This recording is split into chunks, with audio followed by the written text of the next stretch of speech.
amigos, bem-vindos a esta conferência organizada pela FEPS, Fundação Política Europeia, em conjunto com o Renner Institute, uma localizada em Bruxelas, o outro instituto localizado em Viena, mas é uma grande operação da Rede Europeia de Fundações Progressistas que hoje temos aqui, e o tema não podia ser de maior atualidade: o imperativo de combate à extrema-direita. É, de facto, um fenómeno novo, ou ressurgir de um fenómeno antigo sob novas capas, e nós estamos a vê-lo surgir sobre muitas formas, mas eu queria começar por deixar aqui uma convicção, é de que ele está a aparecer de forma coordenada, não tenhamos ilusões, mas é possível reverter esta tendência com uma ação determinada e coordenada. E é disso que hoje vamos falar aqui nesta conferência, com uma sequência brilhante de oradores. Eu queria começar, porque estou aqui assim no ISCTE, a minha universidade de origem, na qual eu vivi, como na altura adolescente, a grande viragem histórica de um regime autoritário e fascista para um regime democrático, e nós fabricámos isso com as nossas próprias mãos,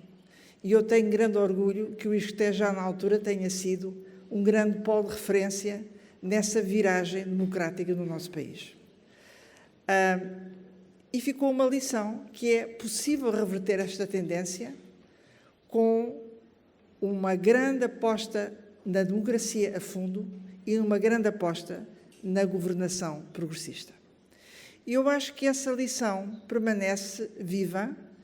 em manifestações atuais desta nova ressurgência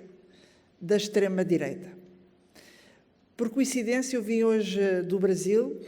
onde isto está a viver perante os nossos olhos,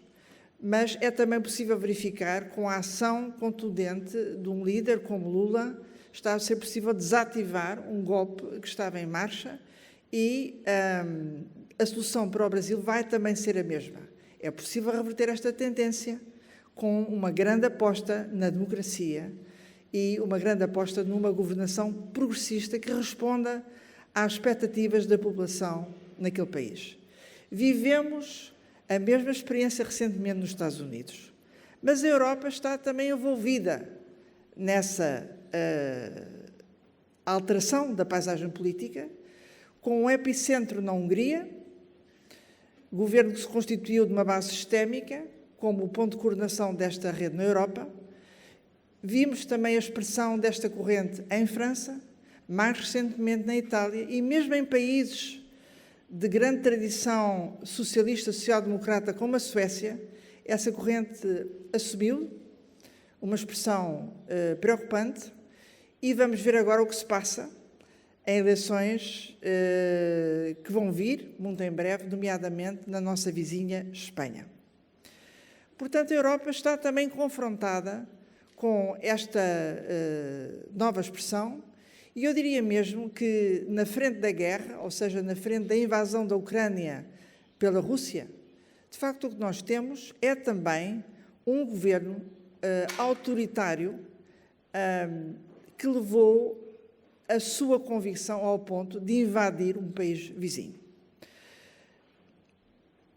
Podemos perguntar qual é a nova face desta corrente de extrema-direita. Ela recupera características do passado: nacionalista, militarista, antidemocrática, paternalista,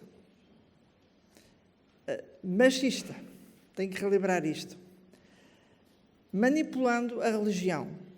organizando milícias armadas, mas combinando tudo isto com novos instrumentos, nomeadamente os instrumentos digitais, que são poderosos exatamente para perturbar a decisão democrática e a decisão dos cidadãos enquanto base das nossas democracias. Estas são as novas características desta corrente de extrema-direita, apesar de variantes que ela possa assumir, consoante os países. Ora, nós estamos exatamente num momento em que esta resposta coordenada de aprofundamento da democracia e de mais governação progressista tem também de ser organizada ao nível europeu. Daí a intenção desta conferência. A Europa aprendeu uma lição ao lidar com a crise financeira e a crise da zona euro, aprendeu o valor da solidariedade ao nível europeu. Exprimiu isso num plano de resposta à pandemia, que agora devia ser traduzido também na nossa forma de responder à crise atual, criada pela invasão da Ucrânia pela Rússia, mas que está a multiplicar-se noutras dimensões, nomeadamente a crise dos custos de vida, da energia, da inflação, que ataca os grupos mais vulneráveis da nossa população. Ora, isto exige uma resposta coordenada ao nível europeu, com respostas progressistas, a começar pela construção de uma verdadeira união energética, a garantir uma política económica e social que vá à raiz da inflação e dos custos de vida, e que tudo isto, lembrando que tudo isto só é possível se a Europa decidir, de uma vez por todas, criar uma capacidade orçamental de maior escala e a longo prazo. Ora, estas decisões exigem também mais democracia europeia. Respeito do Estado de Direito, a começar, mas mais exercício da democracia a todos os níveis, o local, o nacional e também o europeu. São estas decisões que vão estar em cima do processo eleitoral, que já está a começar, de eleições europeias, mas que vão ser antecedidos por eleições particularmente marcantes, a começar exatamente pela eleição que se vai verificar na nossa vizinha Espanha.